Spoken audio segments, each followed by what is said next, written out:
وعشان الصوت ده سموها المبكبكة. المبكبكة من الحاجات الحلوة جدا جدا، معروف ان هي اكلة ليبي، بس احنا بقينا بنعملها كتير جدا اكتر ما بنعمل اي اكل. المبكبكة من الحاجات الحلوة والسهلة والسريعة والبسيطة. تقدري تعمليها بالصدق، تقدري باللحمة، تقدري بالفراخ. النهاردة عملناها بالجمبري، هتعجبك جدا ان شاء الله. يلا بينا نشوف عملناها ازاي. اول حاجة معايا الحلة بتاعتي، حطيت فيها شوية من الزيت، شوية حلوين كده من الزيت لان ما عندناش حاجة فيها دهون. تمام. هننزل فيها ببصلايه مفرومه، بصلايه واحده متوسطه الحجم، مفرومه ناعم كده زي ما انتم شايفين، او متقطعه صغير خالص. انا عايزه البصلايه بتاعتي تدبل وتصفر بسيط، مش عايزاها تحمر ولا حاجه. اول البصلايه بتاعتي ما دبلت كده، هنزل عليها باربع فصوص من الثوم المفروم واقلب. عايزه الثوم اول ما ريحته تظهر انزل عليه بالجمبري. الجمبري بتاعي حجمه متوسط، جبته وغسلته وقصقصت شنباته وفتحته من الظهر عشان يكون سهل في الاكل، وشلت كمان سلسله الرمل. طبعا احنا ممكن نشيل سلسله الرمل بالخله من غير ما نفتح الظهر، بس افتحوا الظهر عشان يسهل عليكم مع الاكل انكم تقشروه بكل سهوله. اهو زي ما انتم شايفين منضفين ومخلينه زي الفل. بعد ما ريحه التوم بتاعنا طالعه كده، نزلت بالجمبري. اي كميه جمبري انت حباه، ممكن تحطي على نص مكرونه ربع كيلو، ممكن تحطي نص كيلو، انت وراحتك. تمام. اللي انا عاملاه ده كان نص كيلو. تمام، كان كتير جدا في المكرونه بصراحه، مش واحدتين وخلاص. هبتدي ان انا اشوحه لحد لونه ما يتغير. انا مش عايزه اتك على الجمبري على النار، طبعا لو قعد على النار كتير بيشد ما بيبقاش حلو. نزلت بمكعب مرقه، شويه فلفل، وحبه ملح. بس كده، هي دي البهارات بتاعتنا، بسيطه، متوفره في اي بيت. تمام، مش محتاجين نحط اي حاجه تاني. عايزه اقول لكم ان ريحه الجمبري اصلا كانت طالعه فظيعه. بقلب كده زي ما شايفين، عايزه لونه يغير. بعد لونه ما يغير، بنزل عليه بمعلقه كبيره من صلصه الطماطم. اهو شايفين لونه بقى عامل ازاي. معلقه كبيره من صلصه الطماطم.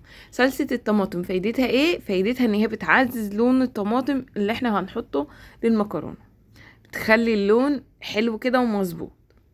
معانا 5 طماطمات مضروبين زي ما انتم شايفين، نزلنا بيهم على الجمبري والحاجات اللي احنا عملناها دي. نديهم قلبة تقليبة ونغطي عليهم. تمام.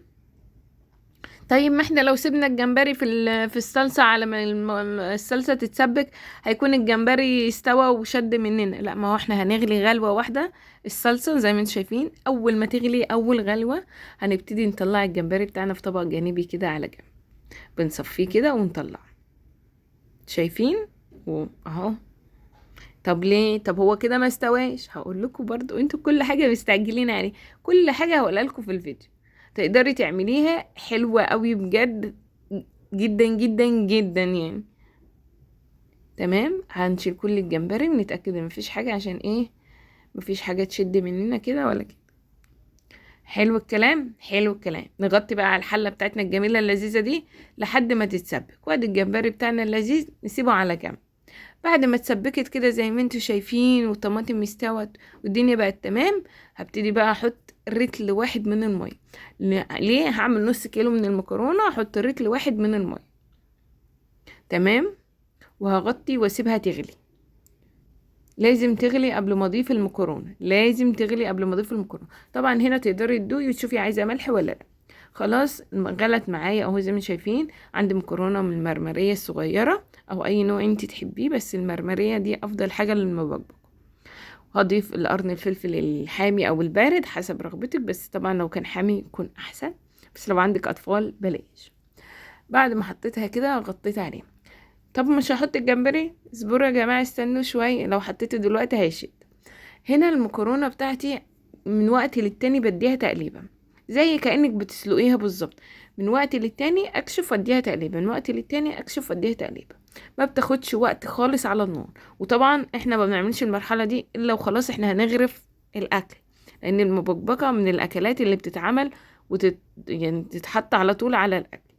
هنا بعد ما المكرونه بقت 3/4 سوا، بقت 3/4 سوا، نزلت بالجمبري. تمام. ليه؟ لان احنا مش عايزين هو نص سوا.